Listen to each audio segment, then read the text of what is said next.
My husband Richard just got arrested at my daughter's wedding after mocking her for being poor, completely unaware that she had secretly bought the house we were living in to save me from his gambling debts. I am shaking as I record this because I have spent 20 years protecting a man who called my child a failure while he was stealing every penny I had. He stood in our kitchen in his expensive suit, laughing at Maya's invitation, telling me she was just looking for a handout. He had no idea that the girl he despised was the only reason we were not homeless. How does a mother let a monster rule her life for so long? I watched my youngest daughter, Tiffany, cut up my mother's vintage dress with scissors just to spite me, and I did nothing until it was too late. I let them treat me like a servant in my own home. I let them convince me I was crazy. But when the truth finally came out on that terrace, when the police put him in handcuffs and the world saw him for the fraud he is, I did not feel happy. I felt broken. I have lost my husband, my home, and the illusion of a happy family. Now I am 52 years old with nothing but regrets and a set of keys to a house that holds too many ghosts. Am I a terrible mother for waiting this long to finally fight back? My name is Sienna Miller. I am 52 years old, and if you looked at my driver's license, you would see I live in a colonial-style 4-bedroom house in the lush, manicured suburbs of Westport, Connecticut.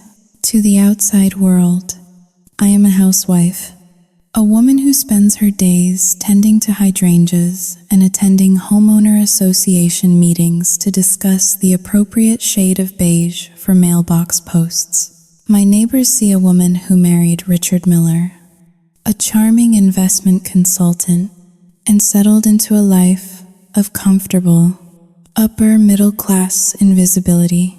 But the truth is, I am not living in a home. I am living in a stage set, and the script is being rewritten every single day to suit the ego of the man I sleep next to. The house was silent this morning, a heavy, oppressive silence that usually settles in after Richard leaves for the city and Tiffany, my 21-year-old daughter, finally collapses into sleep after a night of partying. I stood in the kitchen, staring at the granite island that Richard insisted we install last year. It cost $6,000. I remember the price because that was the same week I had to tell the cashier at the grocery store to put the organic chicken back because my debit card was declined. Richard had blamed a banking error. He always blames a banking error, or a glitch, or a hacker. He never blames the fact that we are drowning. I was wiping a non-existent smudge off the counter when the rumble of a truck broke the stillness. It was a FedEx delivery van pulling up to our curb. My heart did that familiar little stutter it does whenever something unexpected happens. In this house, unexpected usually means bad news. It means a process server, a final notice, or a neighbor complaining that Tiffany parked her convertible on their lawn again. I wiped my hands on my apron and walked to the front door, forcing a polite smile for the delivery driver. He handed me a thick, rigid envelope. It was heavy, cream-colored, with calligraphy so elegant it looked like artwork. The return address was embossed in gold leaf, simply stating a post office box in San Francisco. But I knew the handwriting. It was Maya. My breath hitched in my throat, a sharp, painful intake of air. Maya, my daughter, my firstborn, the girl with the eyes that saw too much and the heart I had failed to protect. I had not seen her in 10 years, not since the night she packed a duffel bag and walked out into the rain because I was too much of a coward to tell Richard to stop screaming at her. I took the envelope into the foyer, my hands trembling so violently I nearly dropped it. I ran my thumb over my name, Mrs. Sienna Miller. She had acknowledged my married name. Was that forgiveness? Or was it a formality? I was about to slide my finger under the seal when the garage door rumbled open. Panic, cold and immediate, flooded my veins. Richard was not supposed to be home until 6. I looked at the grandfather clock. It was barely 2 in the afternoon. I instinctively shoved the envelope under a stack of Pottery Barn catalogs on the hallway table. My heart hammered against my ribs like a trapped bird. Why was I hiding it? It was mail addressed to me, but living with Richard had conditioned me to hide anything that might spark a mood. Joy, sadness, nostalgia. If it did not center around him, it was a threat. The door from the garage swung open, and Richard walked in. At 55, he was still a handsome man. In that carefully maintained, country club way, he wore a crisp navy suit. His silver hair swept back perfectly, but his eyes were tight. There was a tension in his jaw that I knew intimately. "You are home early," I said, my voice sounding thin and reedy to my own ears. "Is everything okay at the firm?" Richard did not look at me. He tossed his keys into the crystal bowl with a clatter that made me flinch. "Clients?" he muttered, loosening his tie. "Idiots. All of them. They do not understand the market requires patience. They want miracles. Sienna, I am a financial strategist, not a magician." He walked past me, leaving a trail of expensive cologne and faint, stale cigar smoke. He paused at the hallway table. My stomach turned over. He began idly flipping through the mail I had just set down. "Bill. Young. Bill," he muttered, tossing them aside. Then he stopped. He saw the edge of the cream envelope sticking out from under the catalog. He pulled it out. The gold lettering caught the light from the chandelier. Richard held it up, inspecting it like a piece of evidence at a crime scene. "San Francisco," he said, his voice dropping an octave. He looked at me, a slow, predatory smirk spreading across his face. Well, the prodigal daughter returns. Or at least, her stationery does. "Give it to me, Richard," I said. I tried to make it sound like a demand, but it came out as a plea. He ignored me, ripping the expensive seal open with a jagged tear. He pulled out the invitation. It was thick, heavy cardstock, layered with vellum, together with their families. Richard read aloud, his tone mocking, dripping with theatrical sarcasm. "Maya Elizabeth Vance and Sauting Haling Diva." Oh, look at this. Does not say who the groom is. Just a date and a location. The Cliff House. Big Sur. Very dramatic. Very Maya. He tossed the invitation onto the table as if it were contaminated. "She is getting married," I whispered, reaching out to touch the paper. My vision blurred. My little girl was a bride. Do not be naive. "Sienna," Richard snapped, the charm vanishing instantly. He walked into the living room and poured himself a scotch from the decanter. "She does not want you there. Look at the date. It is 3 weeks from now. Who sends an invitation 3 weeks in advance? Someone who expects you to say no. Maybe she did not know if I still lived here," I said, following him. Maybe she hesitated. Richard swirled his drink, staring at me with that look of pitying condescension that made me feel small and stupid. "She is baiting you. That is what this is. She wants you to show up so she can parade her life in front of you. She wants to show you she did not need us." "Did not need me." He took a sip, grimacing.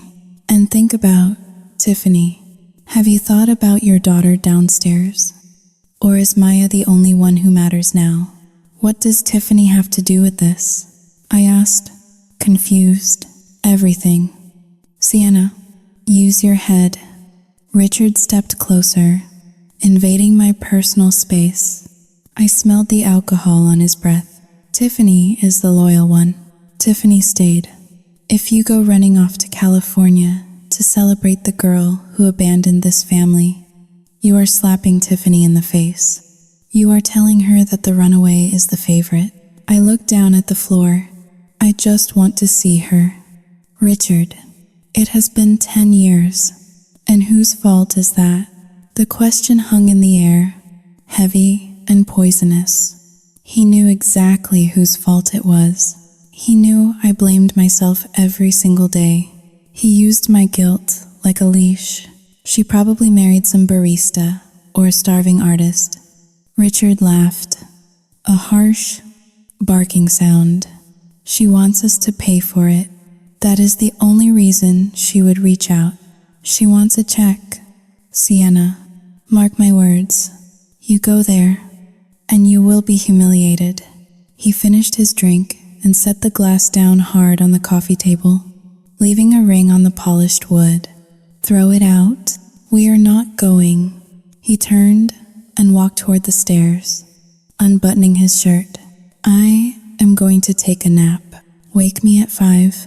And Sienna, do not let me see that trash on my table when I come down. I stood alone in the living room, the silence rushing back in to fill the space he left.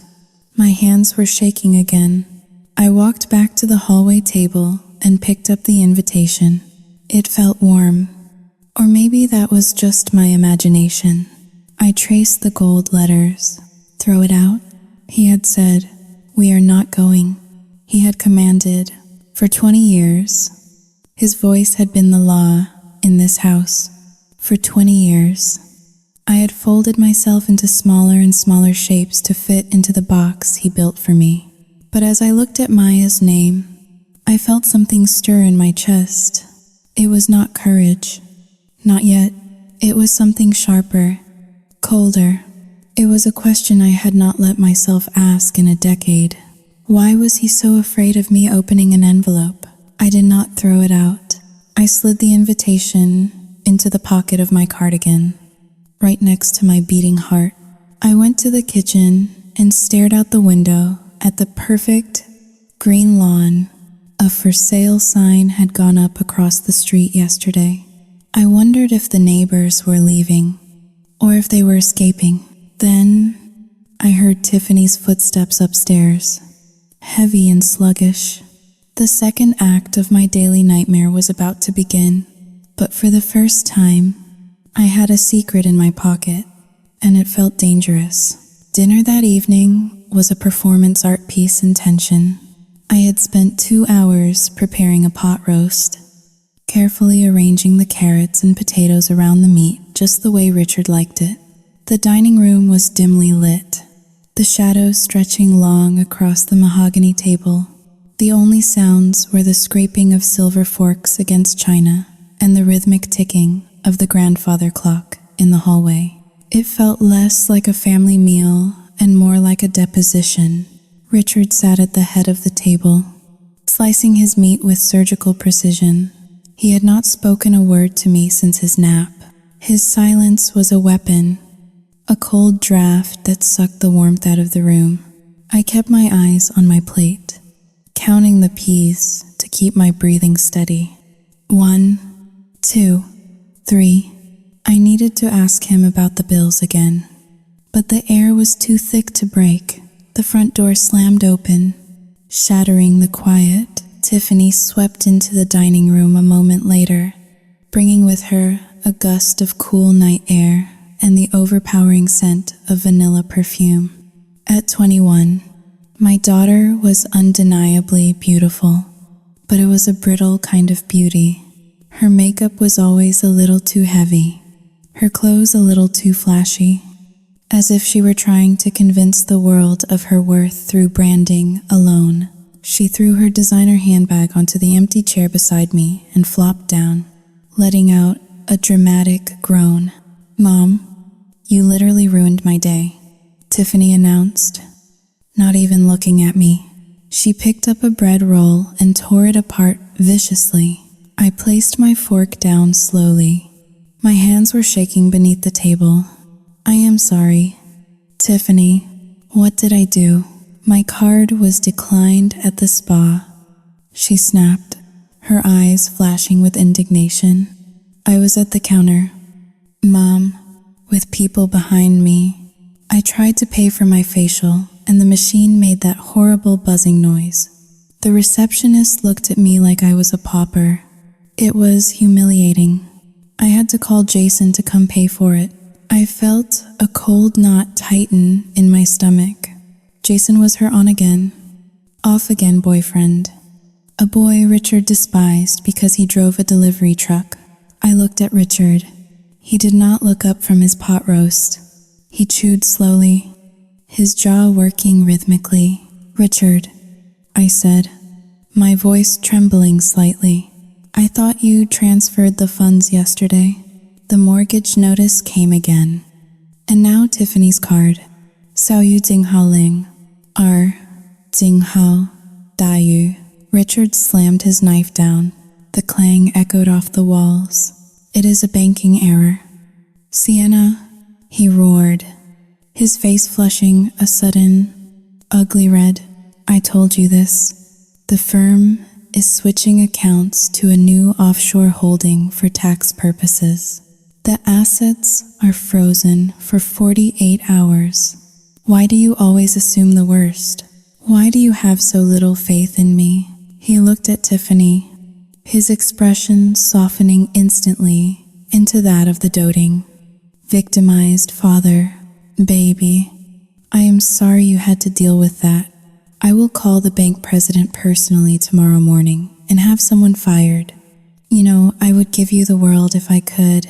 Tiffany pouted, crossing her arms. "Well, make sure you put extra in there. I need new boots for the weekend." I watched them, a strange sensation washing over me. It was vertigo.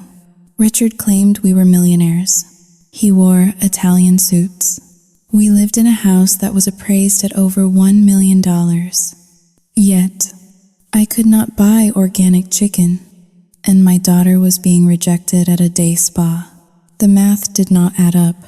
It never added up, but asking questions was dangerous. It was like pulling a loose thread on a sweater. I was terrified that if I pulled too hard, the whole garment would unravel and leave us naked in the cold. But Richard was not done. He needed to deflect the heat away from the money. He needed a new target. He reached into his jacket pocket and pulled out the cream-colored envelope I had hidden. My heart stopped. He must have gone through my cardigan while I was cooking. "Speaking of ungrateful daughters," Richard said, tossing the invitation onto the center of the table. It landed in the gravy boat, the corner dipping into the brown sauce. "Your sister decided to grace us with a summons." Tiffany frowned, reaching for the envelope. She wiped the gravy off on the tablecloth, my grandmother's linen tablecloth. Without a second thought, she pulled out the card and read it. Her eyes went wide, but not with joy. "Maya is getting married?" Tiffany shrieked. Her voice went up 2 octaves. "At the Cliff House? Mom, do you know how exclusive that place is? You have to book it 2 years in advance." She looked up at me, her face twisting into a mask of pure jealousy. Why did she not call me? I am her sister. She has not seen us in 10 years. "Tiff," Richard said smoothly, pouring himself more wine. He was enjoying this. He was the conductor, and we were his orchestra of dysfunction. "But I am her sister." Tiffany slammed her hand on the table. "If she is having a wedding like that, I should be the maid of honor. It is tradition. The sister is always the maid of honor." God, she is such a bitch. She probably did this just to spite me because she knows I am still single. The entitlement in her voice made me want to scream. Tiffany had not asked about Maya once in a decade. When Maya left, Tiffany had raided her closet before the car was even out of the driveway. Maybe we should just be happy for her. I ventured softly. It is a big day. Tiffany glared at me as if I had slapped her. Happy for her? Mom, she abandoned us. And now she sends this. 'Sauting 2# is greater than this piece of paper? She just wants gifts. She wants us to bring a fat check so she can laugh at us. Richard nodded solemnly. Your mother thinks we should go. Tiffany, she wants to fly to California and hold Maya's hand while she ignores you. That is not what I said. I protested, but my voice was weak. If you go, you are taking her side. Tiffany spat, tears welling up in her eyes. Crocodile tears. I knew, but they worked on Richard. If you go to that wedding, Mom, do not bother coming back. You are basically saying you love her more than me. She humiliated this family. Richard reached out and patted Tiffany's hand. See, Sienna, see what you are doing to her. This family is fragile right now. We are under a lot of stress with the business transition. We need loyalty, not betrayal. He looked at me, his eyes hard and cold like polished stones. Maya is clearly trying to cause a rift, Richard said, his voice dropping to a conspiratorial whisper. Think about it. She sends this invite 3 weeks before the date. She knows we cannot plan a trip that fast. She knows it is expensive. She is mocking us. Sienna, she is mocking the fact that she knows things are tight right now. She is laughing at your struggle. I looked from Richard to Tiffany. They were a united front, a wall of indignation and victimhood. But inside my head, a voice was screaming. It was a voice I had silenced for too long. Maya does not know things are tight. The voice whispered. Richard just said we are rich. He just said it was a banking error. If we are wealthy, a last-minute trip to California should be nothing. Why is he panicked about the cost? I looked at the stain of gravy on the tablecloth. It was spreading, seeping into the fibers. Impossible to wash out. I am not going to let her hurt Tiffany, Richard declared. Standing up, I will write a reply. I will tell her exactly where she can shove her invitation. Sauting 2 cancelletto è maggiore di no. I said. The word hung in the air. It was barely a whisper. But in this room, it sounded like a gunshot. Richard stopped. Tiffany's mouth fell open. What did you say? Richard asked. His voice dangerously low. I cleared my throat. My hands were gripping my napkin so hard my knuckles were white. I said, no, do not write anything yet. Sauting 2# is greater than I need to think about it. Richard stared at me for a long, agonizing minute. Then he let out a short, cruel laugh. Think all you want, Sienna, but remember who pays the mortgage on this roof over your head. Remember who bought you those clothes. You have it good here. Do not throw it away for a girl who forgot you exist. He turned and walked out of the room. Tiffany shot me one last look of disgust before following him, leaving me alone with the cooling roast and the lies that were piling up around us like snowdrifts. I sat there for a long time. I knew something was wrong, not just with the family, but with the money. Richard was terrified of me going to California, but it was not because of loyalty. He was afraid of something else, and for the first time in my life, I decided I was going to find out what it was. The smell of brewing coffee woke me up before the alarm did. It was a rich, hazelnut aroma that usually signaled a Sunday morning. But it was a Tuesday. I lay in bed for a moment, staring at the ceiling fan cutting through the stagnant air. The knot of anxiety that had tightened in my stomach the night before had not loosened. If anything, it had calcified into a heavy stone. I rolled over. Richard's side of the bed was empty. The sheets were cold. I put on my robe, cinching the belt tight around my waist as if it could hold me together. I walked downstairs, the wooden steps creaking under my feet. The house felt different today. The oppressive silence from yesterday had been replaced by a strange, energetic hum. I could hear humming coming from the kitchen. I stopped in the doorway. Richard was standing at the island, fully dressed in his best charcoal suit. He was whistling. He was slicing a grapefruit with a terrifying amount of enthusiasm. "Good morning, Sleeping Beauty," Richard said, flashing a smile that did not quite reach his eyes. It was too wide, too bright. It was the smile of a shark that had just smelled blood in the water. "I made you a cappuccino. Extra foam. Just how you like it." I approached the counter cautiously. "Why are you so happy?" I asked, my voice still thick with sleep. "Last night you were furious. You told me to throw the invitation in the trash." Richard waved a hand dismissively, as if swatting away a fly. "I was tired. Sienna, stress from the firm. You know how I get. But I did some thinking last night. I stayed up late, did some research, and I realized I was wrong." He slid the cappuccino toward me. His movements were jerky, agitated. "We should go," he said. I froze, the cup halfway to my lips. "What?" "To the wedding," he said, leaning forward, his eyes gleaming with a manic intensity. "We should go to Big Sur. It is family, after all, and family supports family." I set the cup down slowly. The ceramic clinked against the granite. "Richard, you said Maya was mocking us. You said she wanted to humiliate Tiffany. What changed?" "Nothing changed about her," he said quickly. "But we have to be the bigger people.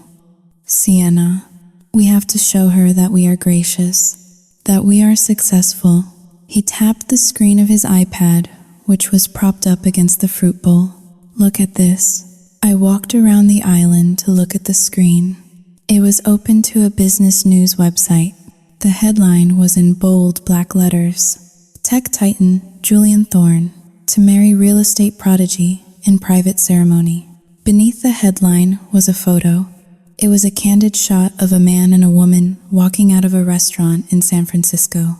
The man was handsome, young, with the kind of casual confidence that comes from having billions of dollars in the bank, and holding his hand, looking sharper and colder than I remembered, was Maya, Julian Thorne. Richard whispered, his voice trembling with reverence. "The founder of Nexus Dynamics. Do you know how much he is worth?" "Sienna? $3 billion. $3 billion? I stared at the photo. My daughter was marrying a billionaire. But that was not what caught my eye. It was the way Maya was looking at the camera. She looked fierce. She looked unbreakable. Richard came up behind me, placing his hands on my shoulders. His grip was tight, bordering on painful. "Do you understand what this means?" He hissed into my ear. "Our Maya hooked a whale, a leviathan. If we play this right, Sienna, all our problems are over. We go to this wedding. We charm Julian. I can pitch him on the new fund I am starting. If I get an in with Nexus Dynamics, I could clear Saoudzinhaling. 2 hashes greater than I could make millions in commission alone." I felt a wave of nausea rise in my throat. He did not care about Maya. He did not care about reconciliation. He saw my daughter as a business transaction. He saw her husband as an automated teller machine. "And Tiffany?" I asked quietly. "What about her? She was screaming last night about being the maid of honor." Richard laughed. I already told her. I told her Julian has a younger brother. Single. Tiffany is currently upstairs packing her entire wardrobe. She is on board. He spun me around to face him. Now, listen, we need to look the part. We cannot show up looking like suburban nobodies. We need to project wealth to attract wealth. I have booked us first-class tickets. I have rented a villa near the venue. My heart hammered against my ribs. Richard, we cannot afford that. You said the accounts were frozen. You said my card was declined because of a transfer. Where is the money coming from? Richard's smile faltered for a fraction of a second, then returned, tighter than before. That is what I need to talk to you about. The banking error is cleared up, but access is still sluggish. I need to move some liquidity around to pay for the trip up front. He reached into his briefcase on the floor and pulled out a stack of papers. They were clipped together with a heavy black binder clip. I need you to sign this, he said, sliding the stack across the granite. What is it? I asked, making no move to touch it. It is just a formality for the homeowners association. He lied smoothly. They are demanding we repaint the exterior trim before winter, or they will fine us. And there is a rider here for a small bridge loan to cover the construction costs and the trip until the offshore funds clear next week. It is standard stuff. Sienna, just sign on the tabs I marked. He handed me a pen. It was a Mont Blanc, heavy and expensive. Another symbol of the wealth we pretended to have. I looked at the papers. The top page was indeed a letter from the Homeowners Association about paint colors. But the stack was thick, too thick for a paint request. I, Sao Yu Tsing Hao Ling, 2 hashes greater than I need to read it first.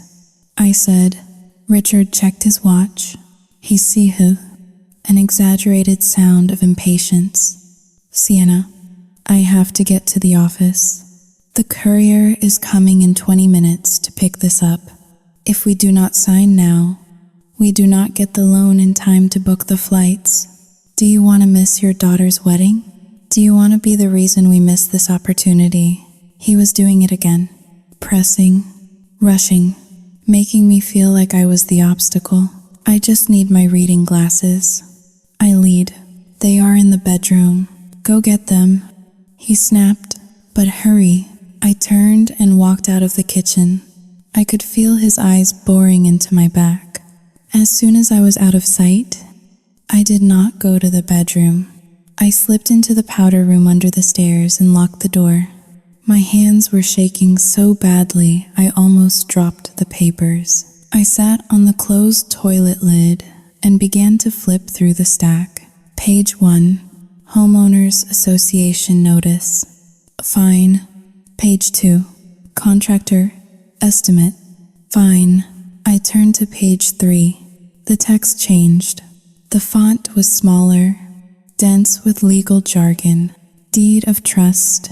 Second mortgage writer. Borrower. Richard Miller and Sienna Miller. Principal amount. $300,000. I gasped, covering my mouth with my hand. $300,000? He was not taking a small bridge loan. He was stripping every cent of equity out of the house. This house was the only thing my parents had left me. It was the only thing I owned that Richard had not touched.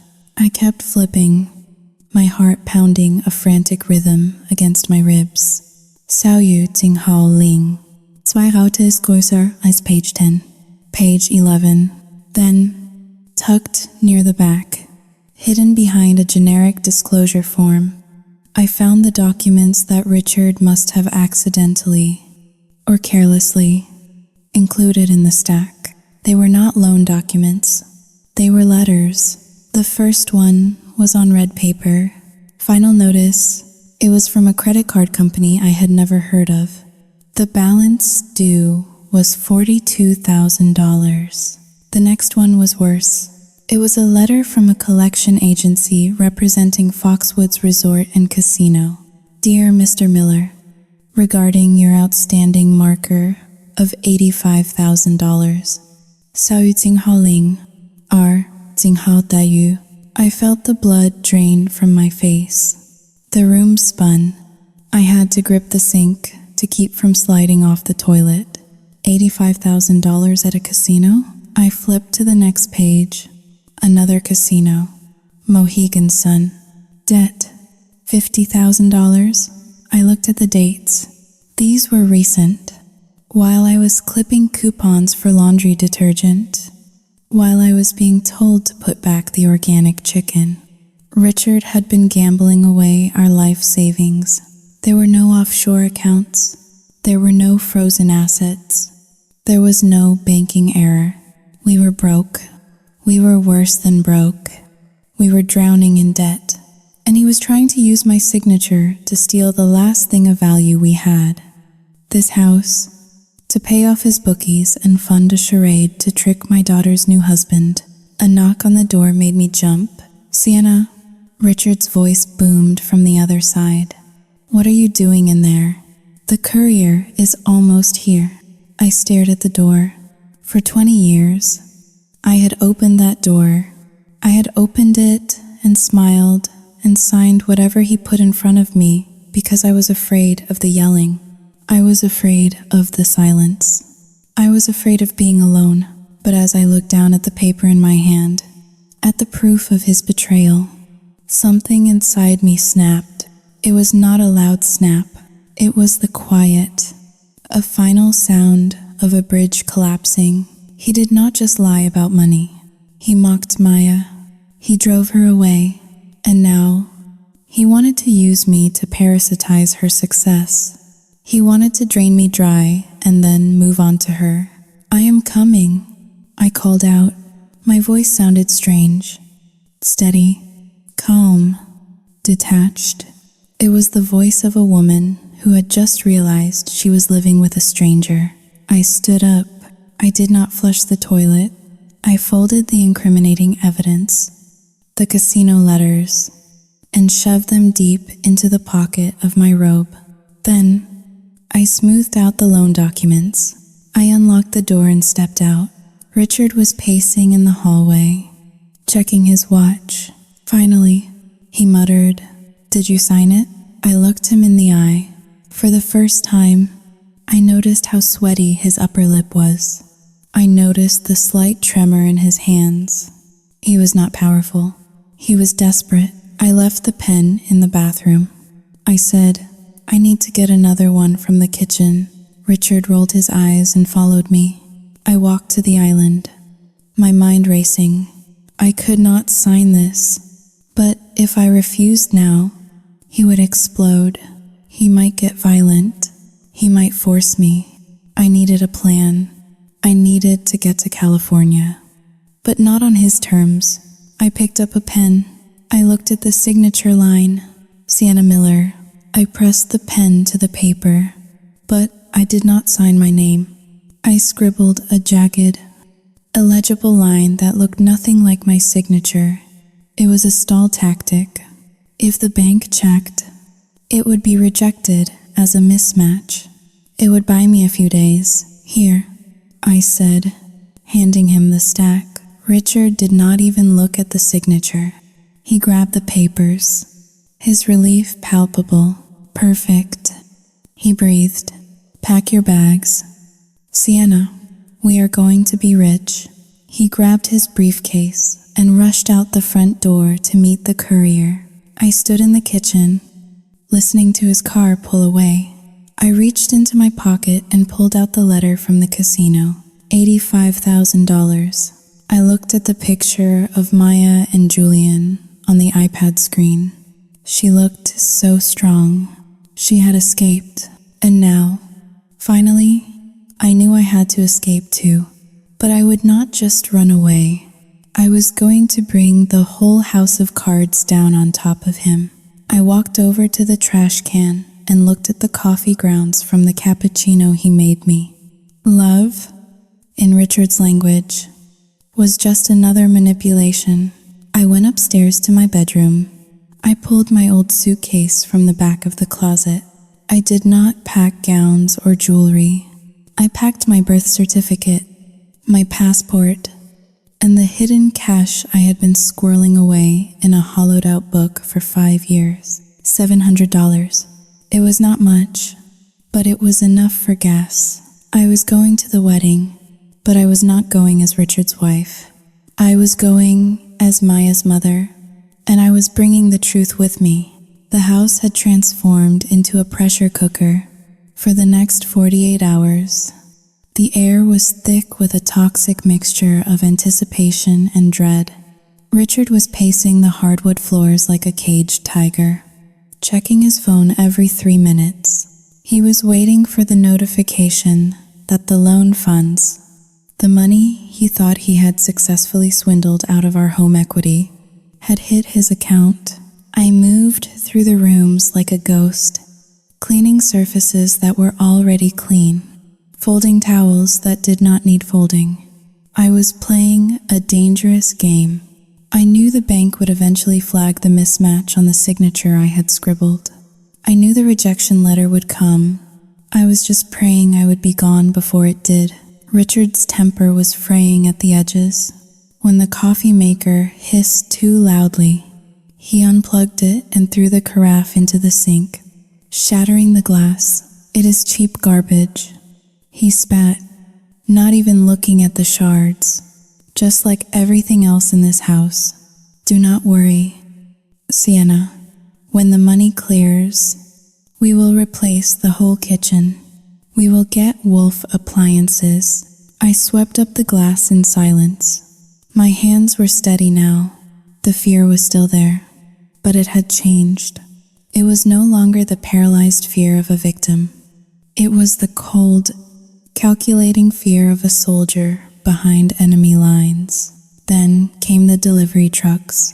They started arriving at 10 in the morning on Wednesday. One after another, brown boxes were piled onto our porch. Tiffany had evidently not waited for Richard's imaginary money to clear. She was charging. I watched from the top of the stairs as Tiffany tore open the packages in the foyer. It was an orgy of consumption. Silk dresses, 3 pairs of Italian leather boots, a set of luggage that cost more than my first car. She threw the cardboard boxes aside, littering the hallway, treating the house like a hotel room she did not have to clean. "Mom," Tiffany yelled up the stairs, holding up a silver sequined gown. "Does this look like something a billionaire sister-in-law would wear? I need to outshine everyone there. I need Julian's brother to see me from across the room and forget how to breathe." I did not answer. I could not. I was gripping the banister so hard my knuckles turned white. Then the phone rang. It was the landline, a number we rarely used. Tiffany picked it up in the kitchen. I crept down the stairs, stopping just out of sight. "Yes, this is Mrs. Miller," I heard Tiffany say. Her voice had dropped into a terrifyingly accurate impersonation of me. It was smoother, haughtier, but the cadence was mine. I froze. Who was she talking to? "Yes, I am calling about the wedding at the Cliff House," Tiffany continued, twirling the phone cord around her finger. "I need to make some adjustments to the seating chart. My daughter Maya is Saoying Haoling. 2 hashes greater than well. She is a bit overwhelmed. She forgot to prioritize the immediate family." There was a pause. "No, you do not understand," Tiffany snapped, channeling Richard's aggression. "We require the bridal suite for the night before, and for the reception menu. Saoying Haoling, 2 hash is greater than we cannot have chicken. It is pedestrian. We want the lobster flown in from Maine." "Yes, bill it to the groom's father," he insisted. My blood ran cold. She was calling Maya's wedding planner. She was impersonating me to hijack my daughter's wedding, demanding upgrades, spending money that was not hers, and potentially ruining Maya's relationship with her new in-laws before it even began. I wanted to rush into the kitchen and rip the phone from her hand. I wanted to scream, but I stopped myself. If I confronted her now, she would run to Richard. Richard would know I was listening. He would know I was no longer the compliant, submissive wife. And if he suspected I was waking up, he would tighten the leash. He might not let me leave the house at all. I turned around and walked back upstairs, my heart pounding, a frantic rhythm against my ribs. They are monsters. I thought, they are not just greedy. They are parasites. I needed to get out of the house. I needed answers. Half an hour later, I walked into the bedroom where Richard was staring at his laptop, his brow furrowed. I am going to the grocery store, I said, keeping my voice flat. We are out of milk, and Tiffany wants sparkling water. Richard waved a hand, dismissively, without looking up. Take the sedan, and do not take long. The bank might call to verify the wire transfer, and you need to be here to authorize it if they ask for voice confirmation. I grabbed my purse and fled. I did not go to the grocery store. I drove to the public library on Post Road. It was a brick building that smelled of old paper and floor wax, a sanctuary of silence. I went straight to the reference desk. My hands were trembling as I asked the librarian for help accessing public property records. I sat at a computer terminal in the back corner, typing in our address. The screen flickered, and then the deed history appeared. I read through the lines, my stomach churning. 5 years ago, I had signed a quitclaim deed, adding Richard to the title. He had told me it was for estate planning, to protect me if anything happened to him. I had believed him, but looking at the screen now, I saw the truth of what he had done since then. There was not just one mortgage, there were 3. Lienholler, Connecticut Bail Bonds. Lienholler, Fast Cash Lending Services. Lienholler, Internal Revenue Service. The house was not just underwater. It was anchored to the bottom of the ocean. The equity was gone. Richard had leveraged every square inch of the drywall and floorboards to fund his gambling and his facade of success. And then I saw it, a notice of default filed 2 weeks ago, foreclosure auction scheduled November 15th. That was 4 days from now. I stared at the date, blinking back tears. We did not own the house. We were squatters. The bank was coming for the keys in 4 days. That was why Richard was so desperate to go to the wedding. That was why he needed to charm Julian. He was not looking for an investment. He was looking for a lifeboat. He needed to secure a massive amount of cash from Maya's husband immediately, or we would be homeless by the time we returned from California. I felt a tap on my shoulder. I jumped, nearly knocking over my chair. It was a woman from the legal aid desk, a volunteer I had spoken to briefly when I came in. She looked at the screen, then at my tear-streaked face. Her expression softened. You know you are not responsible for debts solely in his name, right? She whispered. Unless you signed for them. I signed the mortgage, I whispered back, my voice breaking. But not the gambling debts, not the loans from the sharks. She slid a card across the table. Take pictures of everything. Document the dates. If you leave, do not look back. If you stay, you will go down with the ship. I looked at the card. It was for a domestic abuse shelter. I am not battered, I said automatically. He never hits me. The woman looked at me, her eyes sad and knowing. Financial abuse is violence. Honey, coercion is violence. You do not need a bruise to be a victim. I took the card and slipped it into my shoe. I drove home in a daze. When I pulled into the driveway, the sun was setting. casting long, bloody shadows across the lawn. The house looked beautiful from the outside. The shutters were freshly painted. The hydrangeas were blooming, but inside, it was rotting. I walked into the kitchen with a gallon of milk I had bought at a gas station to maintain my cover. Tiffany was sitting at the island, scrolling through her phone. "Mom, finally," she groaned. "Did you get the sparkling water? I am so dehydrated. Planning a wedding is exhausting." She did not even look up. She did not see the way I was looking at her. She did not see that the mother she thought she could bully forever had died in the library that afternoon. "I forgot it," I said quietly. Tiffany rolled her eyes. "You are useless. Seriously. I hope Maya has a good team of handlers. Because if she is relying on you, that wedding is doomed." I walked past her, up the stairs, and into the bedroom. Richard was in the shower. I could hear the water running.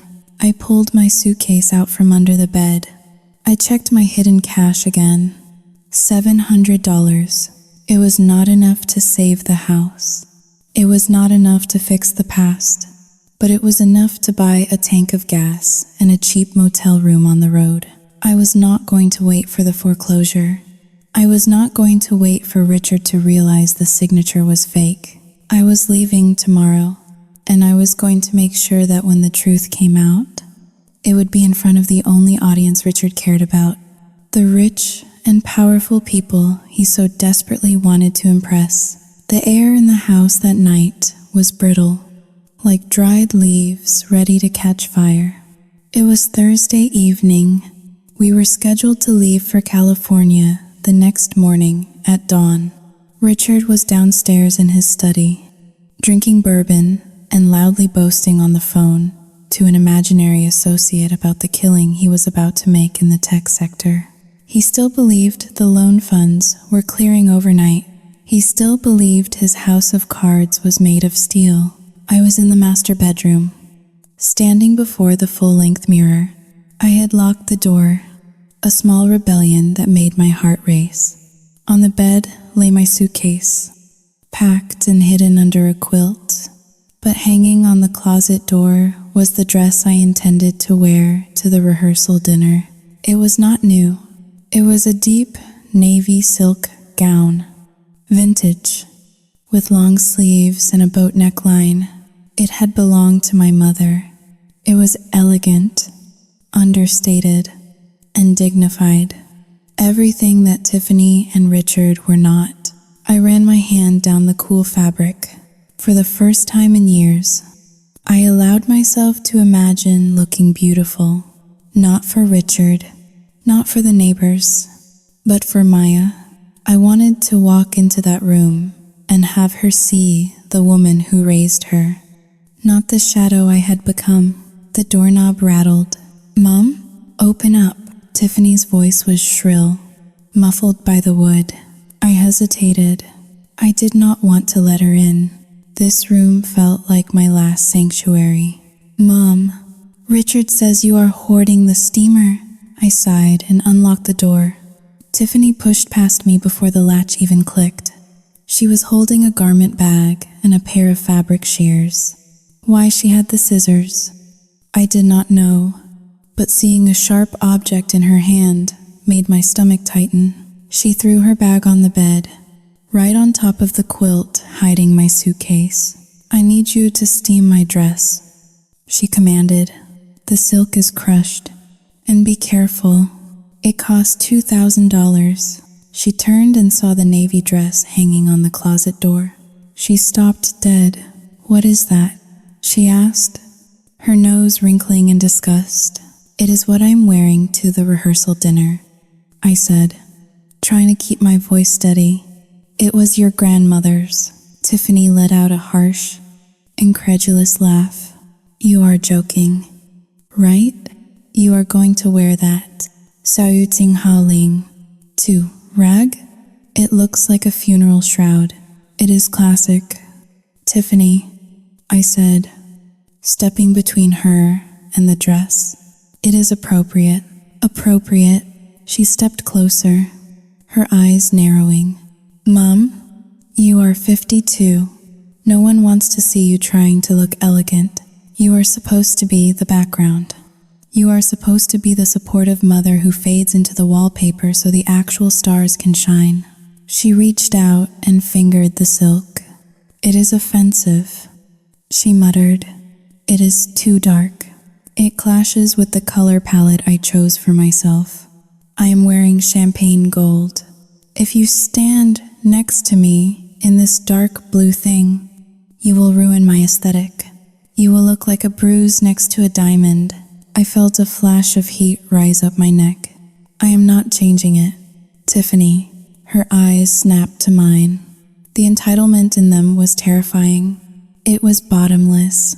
She truly believed that the world existed solely to serve her reflection. You are selfish, she hissed. You are trying to upstage me at my own sister's wedding. You know I need to look perfect to catch a rich husband. If you look, Sao Yu Tsing Haoling, 2# is greater than distinct.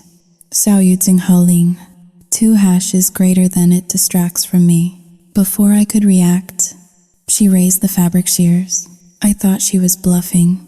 I thought she was just being dramatic. But then I heard the sound. Sao Yu Tsing Haoling, 2. Snip. It was a wet, tearing sound. She drove the blades into the skirt of the navy dress. Tiffany, I screamed. Lunging forward, she stepped back, laughing, and slashed again. This time, she cut right through the bodice.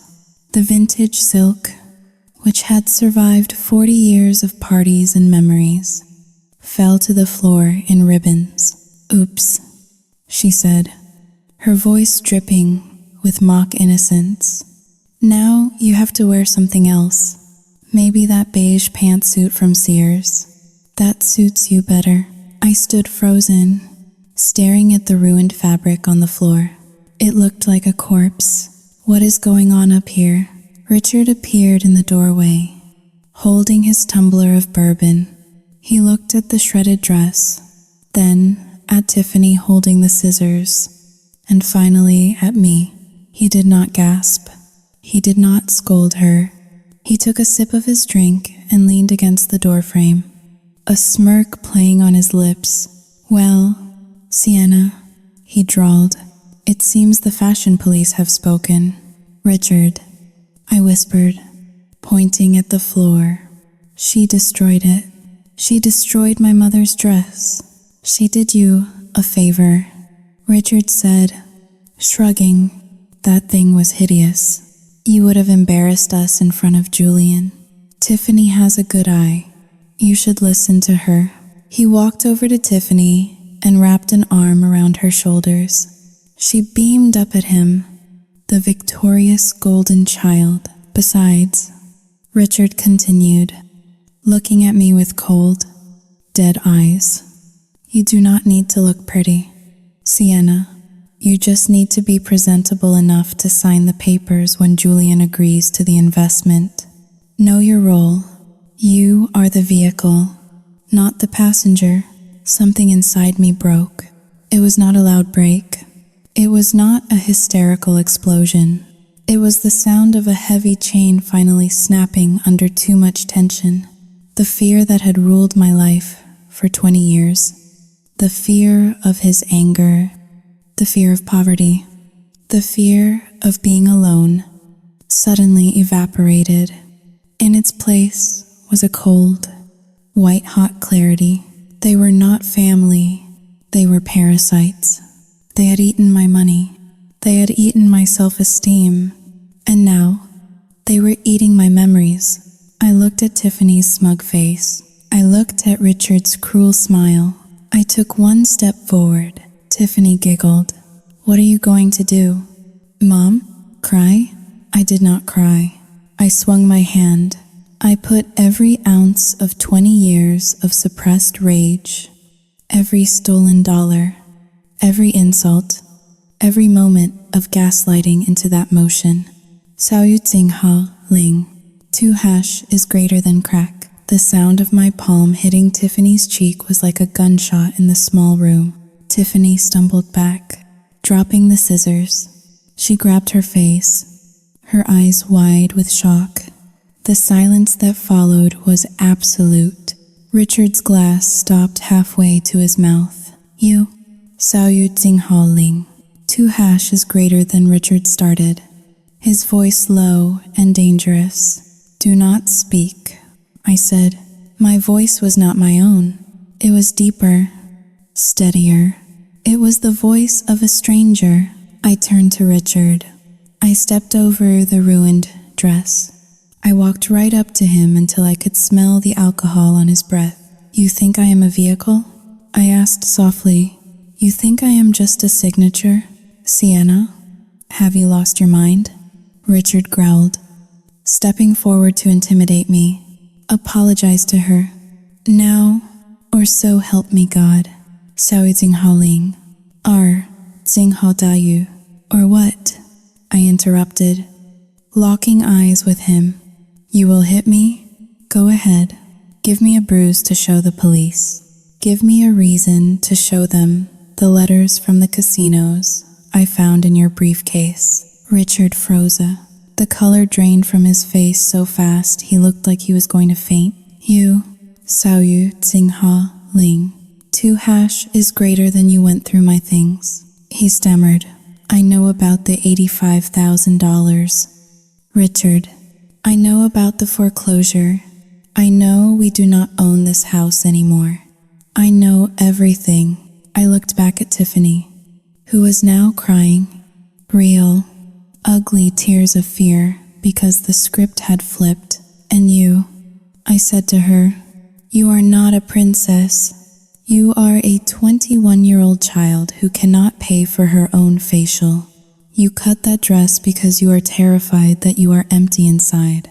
And you are right. I walked to the bed and threw Tiffany's garment bag onto the floor. I pulled the quilt off my suitcase. Where are you going? Richard demanded, panic creeping into his voice. We have a flight tomorrow. We need to stick to the plan. There is no plan, I said, zipping up my jacket. There is only you, drowning, and me, swimming away. I grabbed my suitcase handle. Sienna, wait. Richard lunged for me, grabbing my arm. You cannot leave. If you leave, the deal falls apart. I need you to play the happy mother. I looked at his hand on my arm. Then I looked at his face. Let go, I said, or I will scream so loud the neighbors across the street will hear it. And since they already know about the foreclosure, I am sure they are dying for a show. Richard's grip loosened. He looked defeated. He looked small. I walked out of the bedroom. I walked down the stairs. I did not look at the photos on the wall. I did not look at the kitchen where I had cooked thousands of meals for ungrateful mouths. I walked out the front door into the cool night air. I threw my suitcase into the back of my old sedan. As I backed out of the driveway, I saw the silhouette of Richard standing in the window, watching me. He looked like a ghost haunting a graveyard. I did not turn on the radio. I drove in silence. The hum of the engine, the only sound. I was homeless. I was broke. I was alone. But as I merged onto the interstate, heading west toward California, I took the deepest breath I had taken in 20 years. Sao Yu Tsing Hao Ling. 2# is greater than I was free. The interstate stretched out before me like a black ribbon unspooling into the mouth of hell. I had been driving for 6 hours straight, fueled only by the adrenaline of my escape and a cup of lukewarm gas station coffee. The speedometer hovered at 70 miles per hour, the engine of my 10-year-old sedan whining in protest as I pushed it harder than it had ever gone before. My phone, which I had tossed onto the passenger seat, had been buzzing incessantly since I crossed the state line into Pennsylvania. Richard, Tiffany, Richard again. The screen lit up the dark cabin with flashes of their names, little strobes of panic in the corner of my eye. I wanted to throw the device out the window, to watch it shatter on the asphalt at 70 miles per hour. But I needed the global positioning system. I needed the map to guide me to a daughter I did not deserve to see. I finally pulled into a rest stop somewhere in Ohio, just as the sun began to bleed a bruised purple light over the horizon. My hands were cramping around the steering wheel. When I unclenched them, my fingers were stiff, curved into permanent claws. I felt old. I felt broken. The euphoria of the slap had faded, replaced by a crushing, physical exhaustion that settled deep in my marrow. I needed gas. The needle was hovering dangerously close to empty. I stepped out of the car. The morning air was biting, smelling of diesel and damp earth. I walked to the pump and slid my debit card into the slot, authorizing Sayu Jinghaoling, R. Jinghao Dayu. I waited, shifting my weight from one foot to the other. I just wanted to fill the tank, buy a bottle of water, and keep moving. Transaction declined. Please see cashier. I stared at the screen.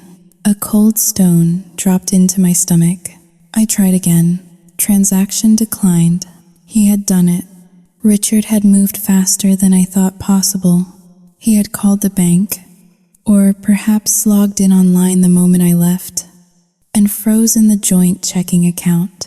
Or maybe he had reported the card lost. It did not matter how he did it. The result was the same.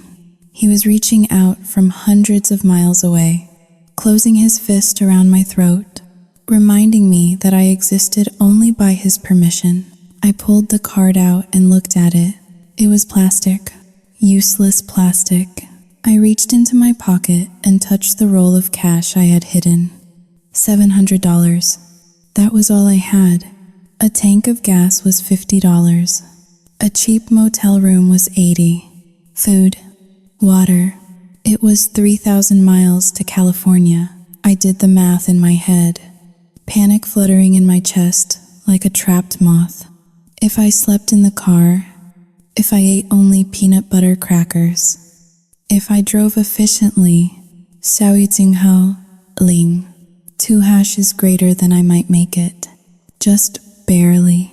I went inside the station and paid with a $50 bill. The cashier, a tired woman with dark circles under her eyes, looked at me with suspicion. I wondered what she saw. A runaway? A criminal? Or just a middle-aged woman in a wrinkled coat who looked like she had been crying for a decade? Back in the car, I ate a stale bagel and finally checked the voicemails. I knew I should not. I knew it was poison. But the psychological conditioning of 20 years is not broken in a single night. I needed to know the blast radius of the bomb I had detonated. I pressed play on the first message. Sienna, pick up the phone. Richard's voice was calm, terrifyingly reasonable. You are having a breakdown. We are worried about you. Come home, and we will get you the help you need. I will not be angry. Just come home. Next message. His voice was tighter, higher. You stole the car. Sienna, that is Grand Theft Auto. The title is in my name. If you are not back by noon, I am calling the police. Do you want to go to jail? Do you want Maya to see her mother in handcuffs? Next message. Tiffany, you bitch. You actually left? Who is going to steam my dress? You are so selfish. I hope you crash. I let the phone drop to the floor mat. Tears pricked my eyes, hot and stinging. Not tears of sadness, but of shame. How had I let these people define me for so long? How had I let a man who threatened me with jail for driving our family car become my master? I put the car in gear and merged back onto the highway. The tears blurred my vision, turning the taillights of the trucks ahead of me into long red streaks. As the miles dragged on, the silence of the car became a canvas for my memories. This was the tragedy of my life.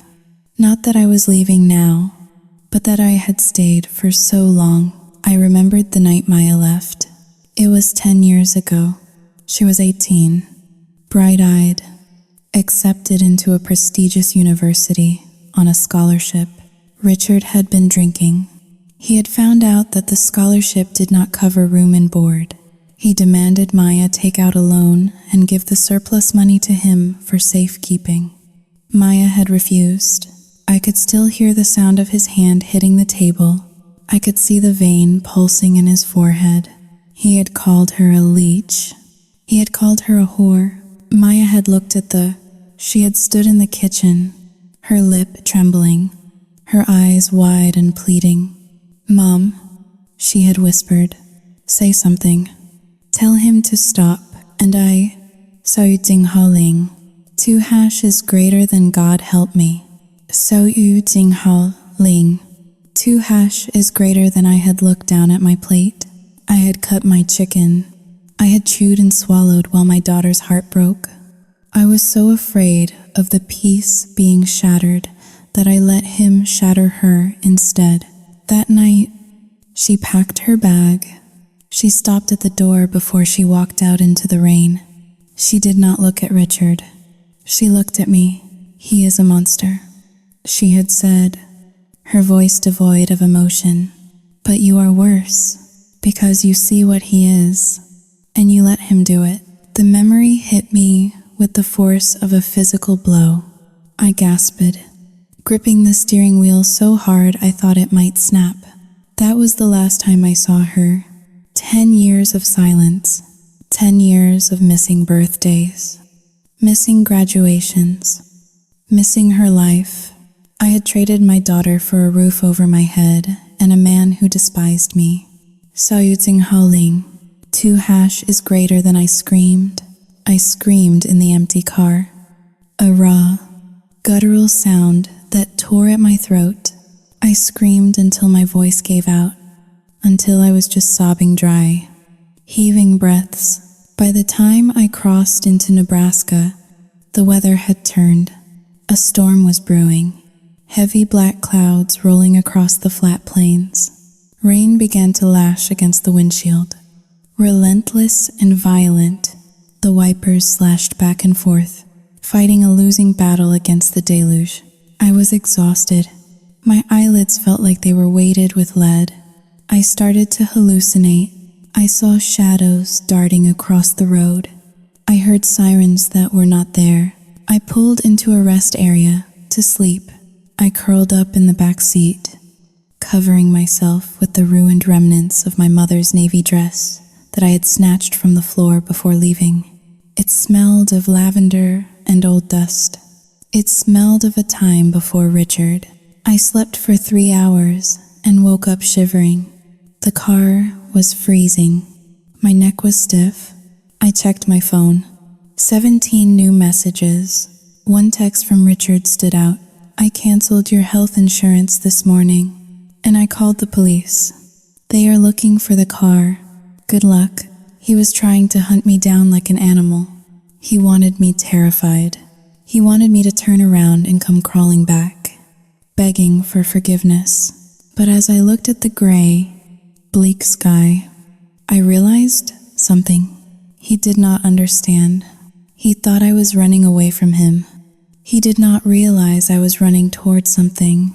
I was running toward redemption, and I would crawl on broken glass to get there if I had to. I drove through the mountains of Colorado, where the snow flurries danced in my headlights. I drove through the red deserts of Utah, where the heat made the air shimmer. I ate peanut butter from a jar with my fingers. I washed my face in gas station sinks. I slept in parking lots with truckers and drifters. I became a ghost, the woman named Sienna Miller, the housewife from Westport, died somewhere on Interstate 80. The woman who drove the car was something else. She was harder. She was uglier. She was desperate. On the third day, The car began to make a noise, a grinding, metallic screech from the front left wheel. I ignored it. I could not afford a mechanic. I prayed to a God I had not spoken to in years. Just let it last. I whispered, just get me to the ocean. The landscape began to change again. The red rocks gave way to green valleys. The air grew thicker, salty. So Tsing Ha Ling, Tuhash, is greater than California. I crossed the state line at dusk on the fourth day. I looked like a wreck. My hair was matted. My eyes were sunken. My clothes were stained with coffee and sweat. I had $11 left in my pocket. The gas light was on, but I was here. I drove straight to the address on the invitation, or at least the town.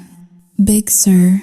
The road wound along the cliffs, terrifying drops into the churning Pacific Ocean below. The beauty of it was staggering.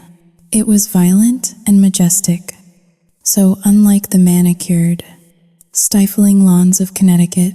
I found a turnout overlooking the water and pulled over. The engine sputtered and died before I even turned the key. It was done. The car had given its life to get me here. I stepped out into the cool, misty air. The sound of the waves crashing against the rocks below filled my ears. It sounded like applause. I stood there, shivering, wrapped in my dirty coat. I was miles from the venue. I had no way to contact Maya without her phone number. I was filthy. I was a fugitive in a stolen car. Richard was probably right. The police were likely looking for the plates, but I was not afraid.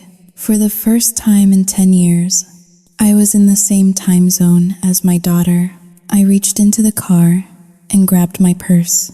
I took out the invitation, now crumpled and stained. The cliff house. I would walk. If I had to walk 10 miles in the dark along these cliffs, I would do it. But then my phone buzzed one last time. It was not a text. It was a notification from my banking app. A joint alert. Transaction alert.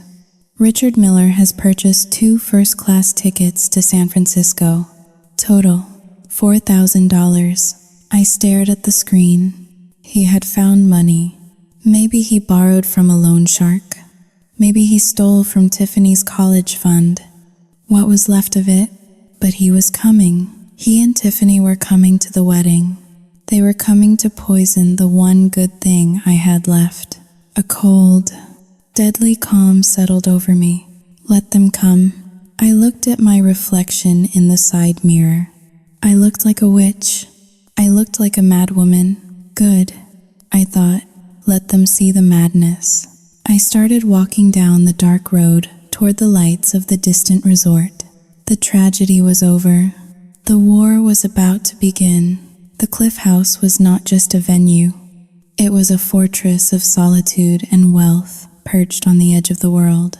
As I walked up the winding, lantern-lit driveway, my legs trembling with every step, I felt like an intruder in a dream. The air smelled of eucalyptus and expensive perfume. Through the manicured hedges, I could see glimpses of the ocean, black and churning under the moonlight, crashing against the rocks hundreds of feet below. I reached the main security gate.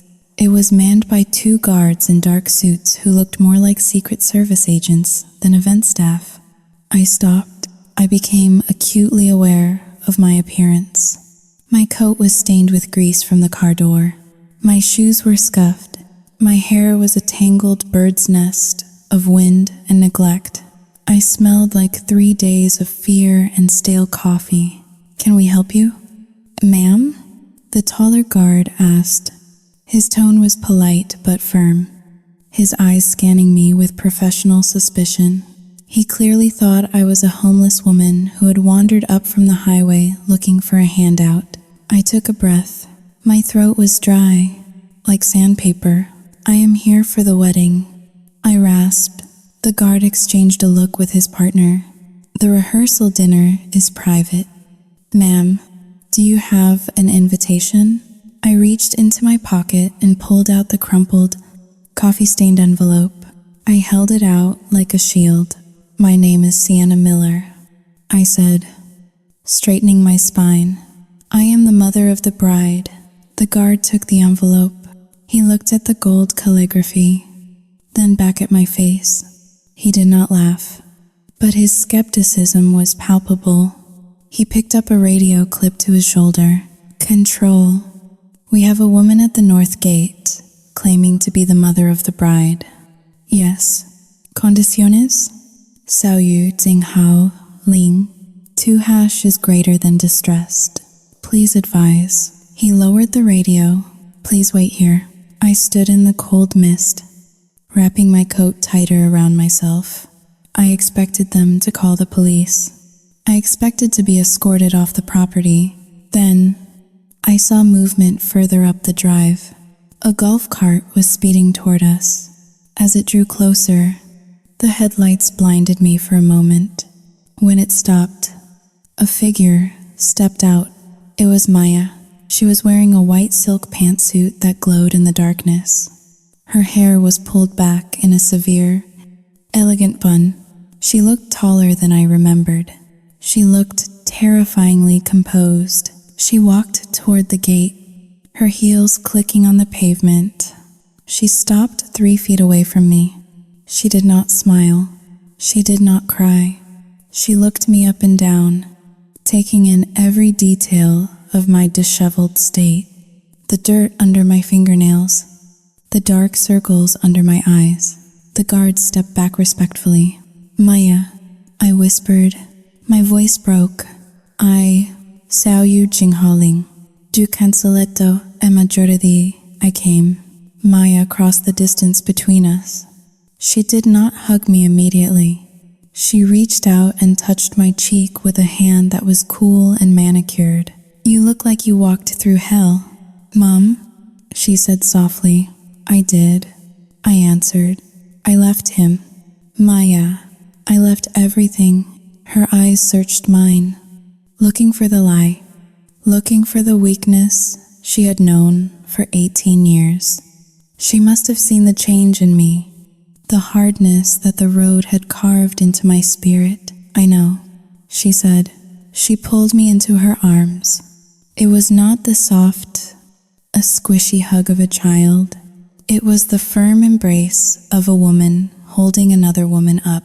I buried my face in her shoulder and let out a single, shuddering sob. I did not crumble. I just let the relief wash over me. Come on, Maya said, pulling away and taking my hand. We have work to do, and you smell terrible. 2 hours later, I sat in front of a vanity mirror in the bridal suite. The room was larger than the entire first floor of my house in Westport. It had floor-to-ceiling windows overlooking the ocean. I was clean. I had scrubbed my skin until it was pink. Maya's stylist, a woman named Chloe who worked with efficient silence, had tamed my hair into soft waves and applied makeup that made me look 10 years younger. I was wearing a dress Maya had pulled from a backup rack. It was silver, sleek, and structural. It looked like armor made of starlight. Maya sat in the chair opposite me, holding a glass of champagne.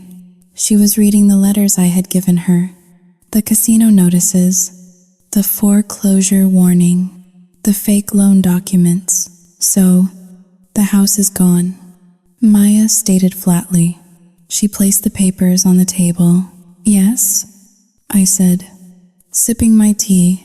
The auction is in 3 days. He gambled it all away. Maya nodded. She did not seem angry. She seemed vindicated. I knew about the gambling, she said. My private investigators found the debt trail months ago. That is why I sent the invitation. Mom, I knew he was desperate. I knew if I dangled a billionaire in front of him, he would snap. I needed to flesh him out. I stared at her. You, Xiao Yu Jinghaoling, 2# is greater than you used your wedding as a trap? Maya smiled. a sharp, dangerous curve of her lips. It is not just a wedding, Mom. It is a coronation, and every queen needs to execute the traitors before she takes the throne. She leaned forward, but I did not know if you would come. I thought you would stay. I thought you would sign the papers and let him drain you dry. When security told me you were at the gate, Saoyu due cancelletto e maggiore di alone. Saoyu 2 is greater than looking like a fugitive. Saoyu R Dayu. Her voice softened. I was proud of you. Those 5 words healed more wounds than 10 years of therapy could have. They are coming, I said, the anxiety returning. Richard and Tiffany, they bought tickets. They will be here tomorrow. Let them come, Maya said, her eyes turning to ice. I am counting on it. The wedding day dawned bright and cruel. The sky was a piercing blue, the sun reflecting off the ocean with a blinding intensity. The ceremony was set on a cliffside terrace, surrounded by white roses and crystals. The guests began to arrive. These were not the country club pretenders from Connecticut. These were titans of industry. I saw faces I recognized from the covers of Forbes magazine. Tech moguls, venture capitalists, heirs to old money empires. They moved with the quiet confidence of people who own the world. I stood by the entrance to the terrace, greeting guests as the mother of the bride. I held my head high. I shook hands. I smiled. Inside, I was a coiled spring. I was waiting for the storm. It arrived at 2 in the afternoon, just as the ceremony was about to begin. I heard the commotion before I saw them. At the security checkpoint, at the top of the path, voices were raised. Do you know who I am? I am the father of the bride. You cannot touch me. I turned. Richard and Tiffany were storming past the bewildered security guards. Maya had evidently given orders to let them through after a brief resistance, just to heighten their agitation. They were a spectacle. Richard was wearing a tuxedo that was slightly too tight, his face flushed with heat and entitlement. He was sweating profusely. He was dragging a large rolling suitcase, clearly intending to move into the resort. But Tiffany was the true horror show. She was wearing a gown of champagne gold sequins that was so pale it looked white. It was backless, low cut, and had a train long enough to rival the bride's. She was holding her phone up on a selfie stick, live streaming to her 300 followers. Hey guys, Tiffany shouted at her phone, ignoring the stunned silence of the billionaires around her. We just arrived at the venue. It is insane. My sister is marrying the Nexus guy. Look at this view. She spun around, nearly hitting a waiter with her selfie stick. I stepped forward. The crowd parted for me. Richard saw me first. He stopped dead. His jaw dropped. Sienna? He gasped. He looked at the silver dress, the professional makeup, the way I stood with my shoulders back. He looked at me as if he did not recognize the woman he had bullied for 2 decades. You, Saoyu 2 is greater than you made it, he stammered. I did not answer him. I looked at Tiffany. Turn off the phone. Tiffany, I said calmly. Tiffany scoffed, aiming the camera at me. Look, guys, it is my mom. She ran away from home 3 days ago because she was jealous of me. Look at her trying to act all fancy. Mom, say hi to the internet. The guests were whispering now. A low murmur of disapproval rippled through the crowd. But Tiffany and Richard misinterpreted it. They thought they were the center of attention. They thought this was their moment. Richard dropped his suitcase handle and strode toward me, regaining his arrogance. He grabbed my arm, his fingers digging into my flesh. You have some explaining to do, Sienna, he hissed. loud enough for the nearby guests to hear. Stealing the car? Abandoning your family? You are lucky I did not have you arrested. But we are here now. We will fix this mess you made. He turned to the crowd, flashing a charming, fake smile. So sorry, everyone. My wife has been going through a bit of a midlife crisis. Nerves, but the family is reunited now. Richard Miller, financial consultant. Lovely to meet you all. He extended a hand toward an elderly man standing near me. The man did not take it. He just stared at Richard with cold, reptilian eyes. Where is Maya? Tiffany demanded, scanning the crowd. I need to tell her where to seat us, and I need to talk to the photographer. He needs to know my good angles. Just then, the music changed. The heavy oak doors of the main building opened. Maya stepped out. She was not walking down the aisle yet. She was standing at the top of the stone stairs, looking down at the terrace. She was breathtaking in a gown of architectural lace, but her face was stone. Next to her stood Julian, her groom, looking fierce and protective. Maya, Richard shouted, waving his arms. Daddy is here. We made it. He started to push his way toward the stairs. Tiffany followed, holding up her dress train with one hand and her phone with the other. Maya, wait until you see my dress, Tiffany yelled. It is practically a wedding dress. We are going to look like twins. Maya raised a hand. A microphone was handed to her by an assistant. The sound system crackled to life. Stop, Maya said. Her voice boomed over the terrace, silencing the wind and the waves. Richard and Tiffany froze halfway up the aisle. Maya, honey, what is wrong? Richard asked, laughing nervously. It is me. Richard, I know who you are, Maya said. Her voice was cool, detached, amplified for everyone to hear. You are Richard Miller, the man who stole $85,000 from my mother to gamble at Mohegan Sun. A gasp went through the crowd. Richard turned pale. What? That is, Xiao Yuting Haling. 2 hashes greater than that is a lie. He spluttered. And you, Maya continued, looking at Tiffany. You are Tiffany Miller, the girl who demanded my mother not attend my wedding because you wanted the spotlight. The girl who cut up my grandmother's dress because you were afraid my mother would look too beautiful. Tiffany lowered her phone slowly. The comments on her live stream must have been turning nasty. I did not. Tiffany shrieked. Mom is a liar. She is crazy. Maya pointed to a massive light-emitting diode screen that had been set up for the video montage later in the evening. Roll it, she commanded. The screen flickered to life. It was grainy footage, time-stamped 3 days ago. It was from the hidden camera I had installed in my bedroom, the one I had never told Richard about. The image was clear. It showed Tiffany standing in my room, holding the shears.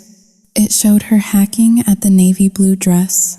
It showed her laughing. You look like a bruise next to a diamond, the recorded Tiffany sneered. Then, the video cut to another clip. It was Richard, sitting at the kitchen table, talking on the phone to a bookie. I will have the money next week. The recorded Richard said, I am getting a second mortgage. My wife is an idiot. She will sign anything I put in front of her. I will drain the equity and pay you off. The silence on the terrace was absolute. It was a vacuum. The real Richard stood in the middle of the aisle, stripping of all his defenses. He looked naked. He looked small. The guests, the investors, the bankers, the people he wanted to impress were looking at him with pure, unadulterated disgust. You, Xiao Jinghao Ling, 2 hashes greater than you taped me? Richard whispered. Looking at me, I stepped forward. I walked up to him until I was face to face. I learned from the best. "Richard," I said. My voice was steady. I was not afraid anymore. "You taught me that the world is a stage.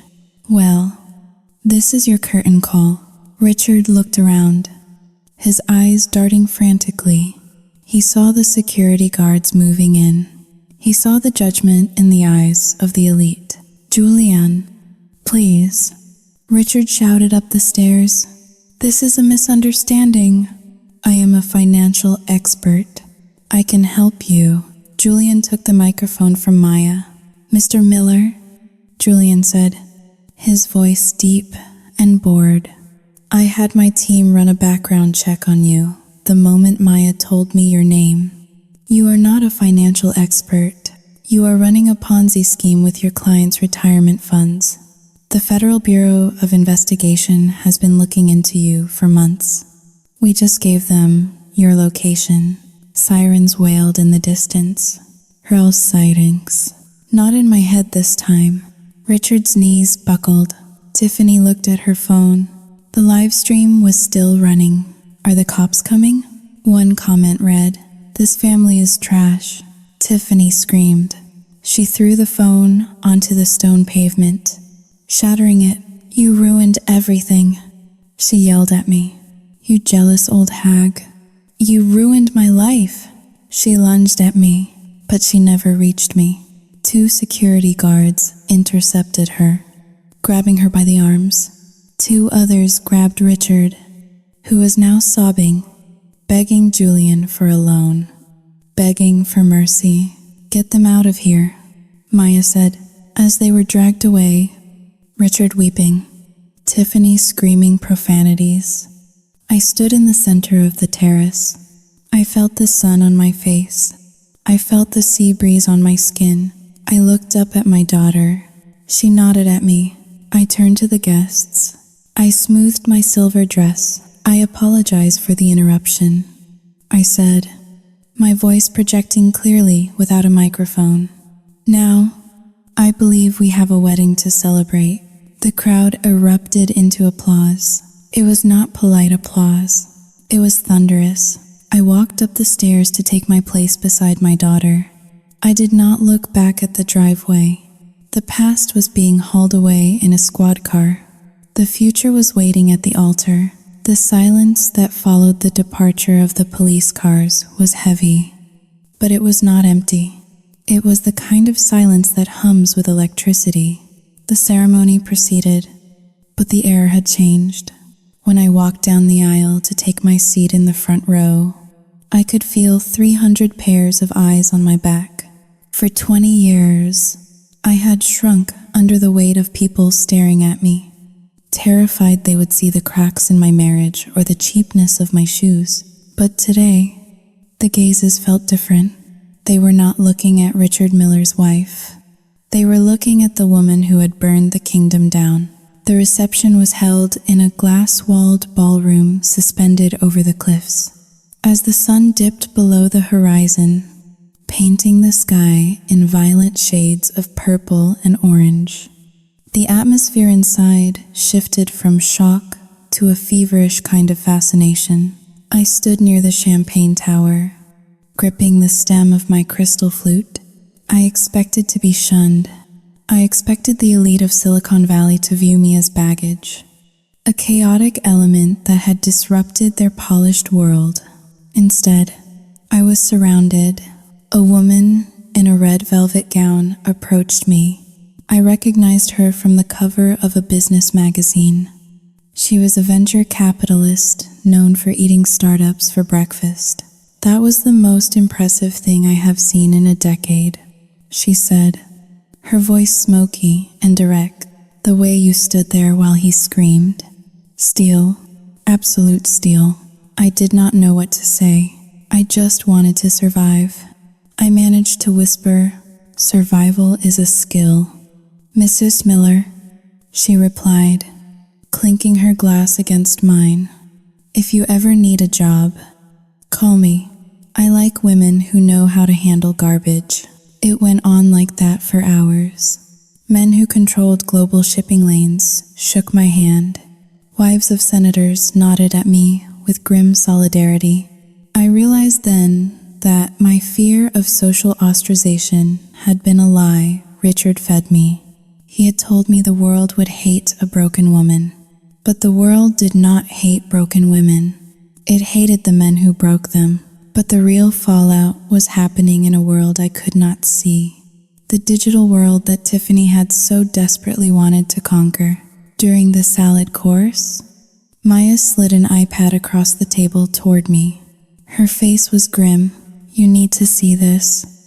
"Mom," she said quietly, "it is trending. #1 in the country." I looked at the screen. The video from Tiffany's live stream had been screen recorded and reposted by thousands of accounts. The title of the most popular clip was entitled "Sister Tries to Ruin Billionaire Wedding. Gets Mom Justice Instead." The view count was staggering. 3 million views in 2 hours. I touched the screen with a trembling finger. I scrolled down to the comments. I braced myself for cruelty. For people mocking my appearance or my poverty.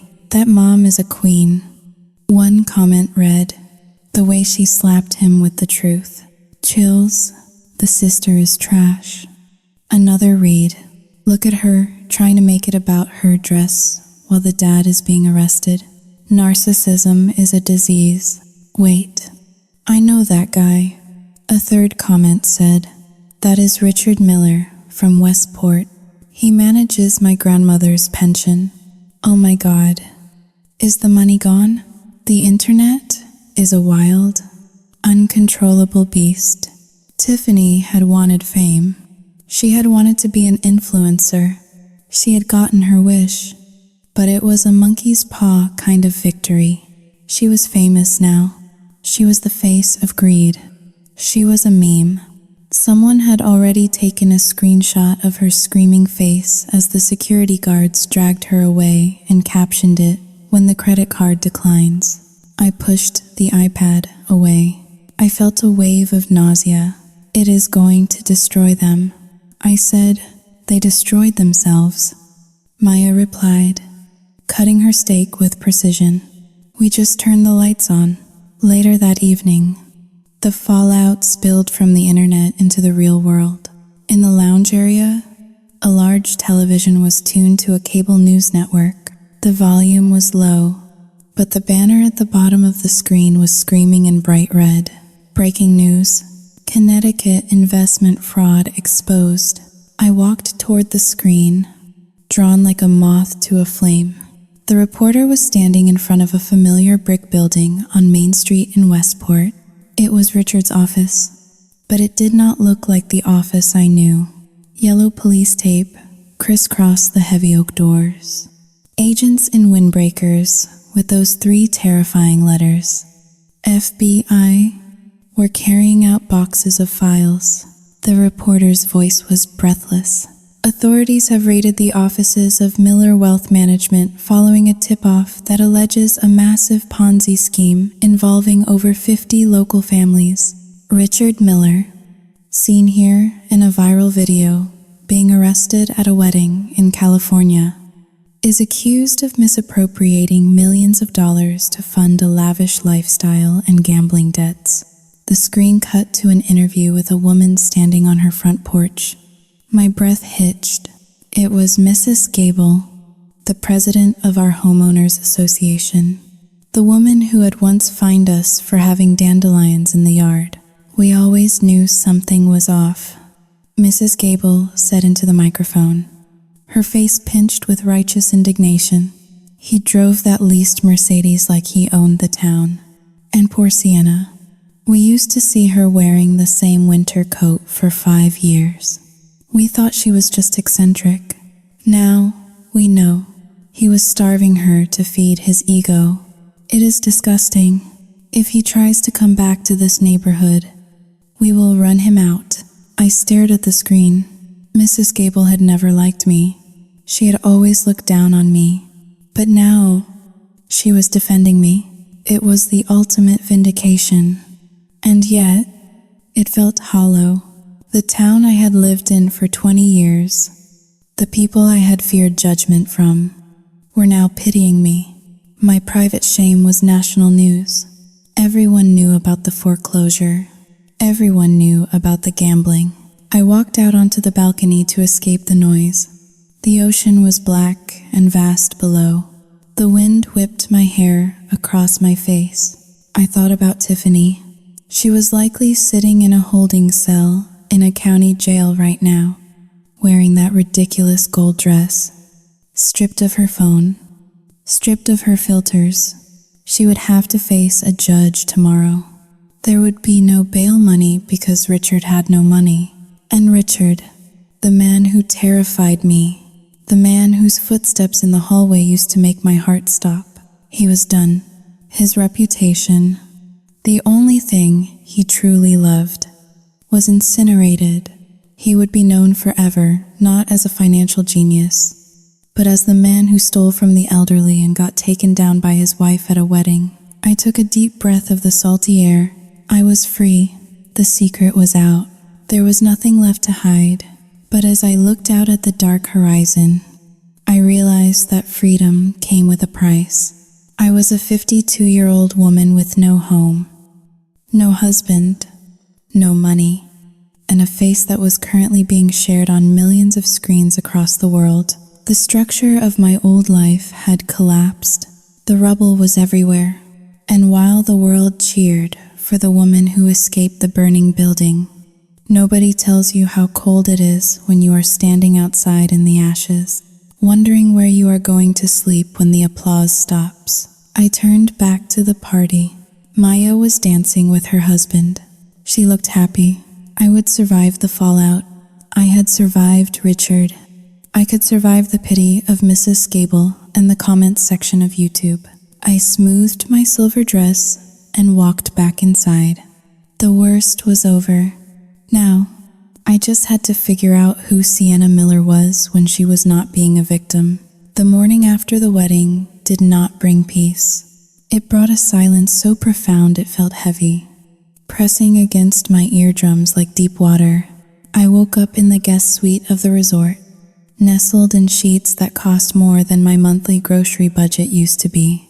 For a fleeting, terrifying second, I reached out my hand to the other side of the bed, my body expecting the warm, solid mass of Richard. I expected the familiar dread of waking him up too early, or too late, or breathing too loudly, but the space beside me was empty. The sheets were cool and undisturbed. I sat up, gasping for air. The realization hit me in waves. He was gone. He was not in the kitchen making demands. He was not in the shower, using all the hot water. He was in a county jail cell, likely wearing a jumpsuit that smelled of industrial detergent and other men's sweat. I should have felt triumphant. Instead, I felt hollowed out. It was a strange, phantom pain, like an amputated limb. For 20 years, navigating Richard's moods had been my full-time job. I had dedicated every neuron in my brain to predicting his anger. Now, without that constant threat, my mind spun its wheels, looking for a danger that was no longer there. I walked to the bathroom and looked in the mirror. The glamorous woman from the night before had vanished. The makeup was washed away. The silver dress was hanging in the closet like a ghost. Staring back at me was just Sienna. My eyes were puffy. The lines around my mouth seemed deeper. I looked like a survivor of a shipwreck who had washed ashore, alive but stripped of everything she owned. I thought of Tiffany. My heart ached with a sharp, maternal pang. I hated what she had become. I hated her cruelty, but I could not turn off the instinct to protect her. She was sitting in a cell too. Was she scared? Or was she still blaming me? I realized with a sinking feeling that I had failed her. I had let Richard mold her into a monster because I was too weak to stop him. That guilt would be my companion for a long time. A soft knock on the door broke my trance. I opened it to find Maya holding 2 cups of coffee. She was dressed in a casual cashmere sweater and jeans, looking fresh and untouched by the chaos of yesterday. "Morning," she said, walking past me to the balcony. I followed her. We sat in the wicker chairs, watching the fog roll off the ocean. "My lawyer called," Maya said, taking a sip of her coffee. "Richard was denied bail. The flight risk is too high, and the federal charges are piling up. Maya continued, her voice devoid of warmth. "Wire fraud, embezzlement, identity theft. They found the fake loan documents in his briefcase. Mom, the ones with your forged signature. He did not even hide them well. He was so arrogant he thought he was untouchable." I looked down at my hands. They were steady now, but the skin felt thin, like parchment. "What about Tiffany?" I asked. The question felt heavy in my throat. Maya set her coffee cup down. "She was released on her own recognizance this morning. She called me an hour ago. She wanted me to send a car. She wanted to know if she could stay in the villa because the paparazzi are swarming the hotel entrance." I felt a reflex to stand up, to go find her. "Did you send one?" "No," Maya said. The word hung in the air between us, sharp and final. I gave her a bus ticket back to Connecticut. Maya said, "It leaves in 2 hours. It is a 3-day trip." She has $50 in cash and a bag of clothes I had my assistant buy from a discount store. "Maya," I breathed. "That is harsh. She has never taken a bus in her life."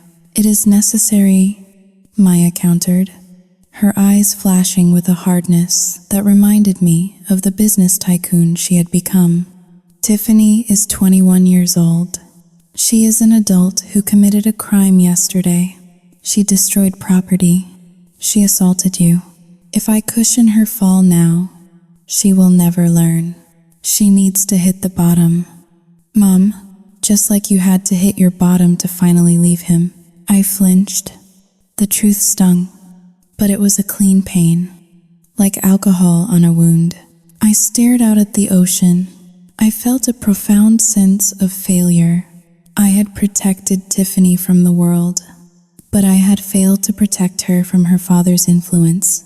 I had raised a daughter who thought love was transactional and cruelty was a fashion statement. "What happens now?" I asked. "I have nowhere to go." "Maya, the house is gone. Richard gambled it.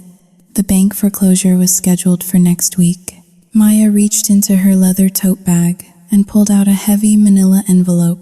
She slid it across the glass table. "Open it," she said. I opened the flap.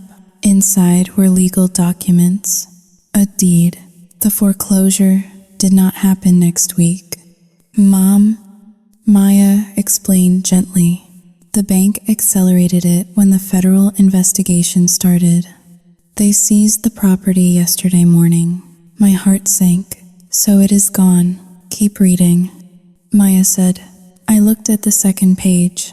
Transfer of title, buyer, Maya Vance. I looked up at her, tears blurring my vision. "You, Sao Jing Hao Ling. 2# is greater than you bought it?" "I bought the debt," Maya corrected. "I own the house now. I own the mortgage. I own the land. And I am evicting the previous tenants." She reached into her pocket and pulled out a set of keys. They were the old brass keys to the front door, the ones I had held for 20 years. "It is your house, Mom," she said, placing the keys in my trembling hand.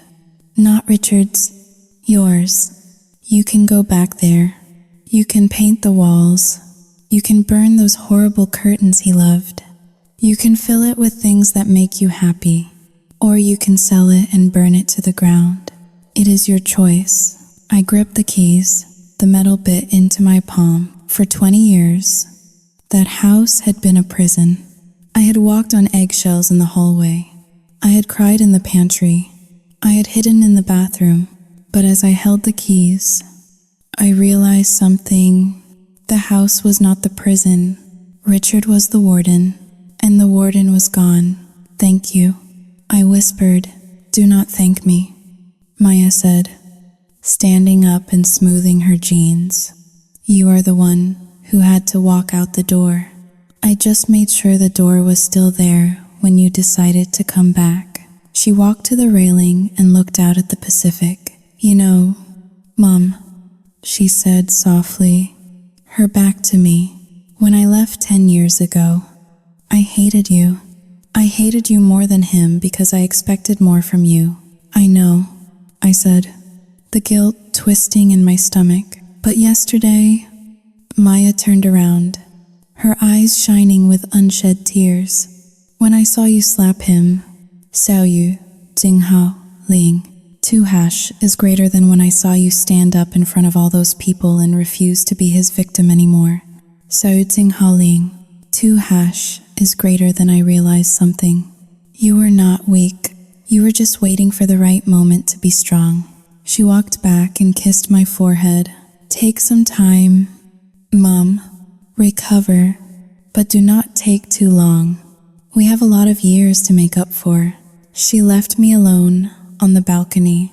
I sat there for a long time, holding the keys to my old life and looking at the horizon of my new one. I felt battered. I felt exhausted. But for the first time in forever, I did not feel afraid. The storm had passed. The wreckage was everywhere. But the foundation, the real foundation of who I was still standing. It has been 6 months since the wedding at the cliffside. The seasons have changed, turning the lush green of Westport into a stark, skeletal landscape of gray branches and frost. I am standing in the living room of the house on Sycamore Drive one last time. The room is empty. The heavy velvet curtains are gone, allowing the pale winter sunlight to touch the floorboards for the first time in years. The echoes of Richard's shouting and Tiffany's tantrums have finally faded, replaced by the smell of fresh paint and silence. Yesterday, the gavel finally came down. Richard was sentenced to 12 years in federal prison for wire fraud and embezzlement. I did not go to the courthouse to hear it. I did not need to see him in an orange jumpsuit to know he was gone. My lawyer told me that when the sentence was read, Richard did not look remorseful. He looked confused, as if he still could not understand how the supporting character in his life had managed to rewrite the ending of his script. Tiffany did not go to the sentencing either. She is living in a small studio apartment on the other side of town, a place with thin walls and no dishwasher. She works double shifts at a diner on Route 1. I went there last week, sitting in a booth in the back corner where she could not see me. I watched my daughter, the girl who once demanded lobster flown in from Maine, apologize to a customer because his coffee was cold. She looked tired. Her nails were bare. She was not happy, but she was real. For the first time in her life, she was earning her existence. I left a $100 tip on the table and walked out before she turned around. I am not ready to speak to her yet, and she is not ready to hear me. But we have time. As for the house, Maya gave me the deed, but I could not keep it. The walls held too many memories of my own cowardice. I sold it last week to a young couple who looked at the kitchen island and saw a place to bake cookies, not a place to hide unpaid bills. I took the money from the sale and did something that made my lawyer call me insane. I wrote checks. I paid back Mrs. Gable. I paid back the neighbors Richard had swindled. I paid off the credit card debts that were in my name.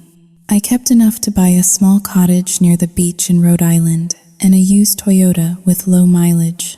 I am not rich.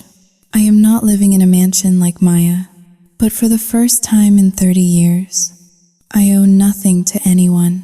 I walked out the front door and locked it. I dropped the keys into the mailbox for the new owners. I walked down the driveway to my car. My phone buzzed in my pocket. It was a text from Maya. Dinner is at 7. Do not be late. And bring the wine. I smiled. I got into the driver's seat and checked my reflection in the rearview mirror. The woman looking back at me still had lines around her eyes. She still had regrets that would wake her up at 3 in the morning. She was not perfect. She had been complicit in her own abuse for too long, and she had failed her children in ways that could never be fully repaired. But as I turned the key in the ignition, I realized that was okay. I did not need to be perfect. I just needed to be free. I put the car in gear and drove away from the big colonial house without looking back. The road ahead was open, and for the first time, I was the one holding the wheel.